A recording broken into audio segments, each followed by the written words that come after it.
त्यासाठी पती आणि पत्नी, मुलगा आणि मुलगी, ओके, या दोघांच्या पत्रीत पंचम स्थान जे आहे हे स्थान संततीचं असतं. चतुर्थ स्थान इफेक्ट येतो, टेक्निकली पॉईंट येतो. ते लगेच कळत नॉर्मल डिलिव्हरी होणार आहे का, सिझेरियन होणार आहे का, 5-6 वर्ष मुलंच होणार नाहीये, त्या ऑटिझमची मुलं होतील का, इथपर्यंत सांगतो बरं का मी.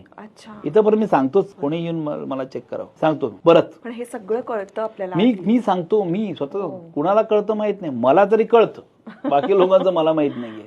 पण ते गायनाक प्रॉब्लेम आहेत का, पीसीओडीचा त्रास आहे का, थायरॉइड मुळे काय प्रॉब्लेम येतोय का, हे पण मी सांगतो. काही बोलायची गरज नाही माझ्यासमोर, डायरेक्ट पत्रिका बघूनच सांगतो. नंबर 1, मुलांच्या दृष्टिकोनातून त्या मुलामध्ये काय व्यंग आहे का, इम्पॉर्टन्सी आहे का, या व्यक्तीने लग्न करायला पाहिजे का नाही करायला पाहिजे. काय अनेक वेळा मला असे क्लायंट आले, हल्ली तर कोरोना तर खूप लोक आहेत, म्हणजे आई वडील म्हणतात फोर्स लग्न करतात, पण ते इम्पॉर्टन्सी असते, मग ते 5-6 महिन्यात डायव्हर्स जातो. इम्पॉर्टन्सी नपुसकता असते, पुढे लग्न कंटिन्यू होत नाही. ही फॅक्ट आहे आता हल्लीची. मी अनेक अशा गोष्टी शॉकिंग ह्या 5-6 वर्षात बघतोय माझ्याकडे, की ज्या पूर्वी कधीच नव्हत्या.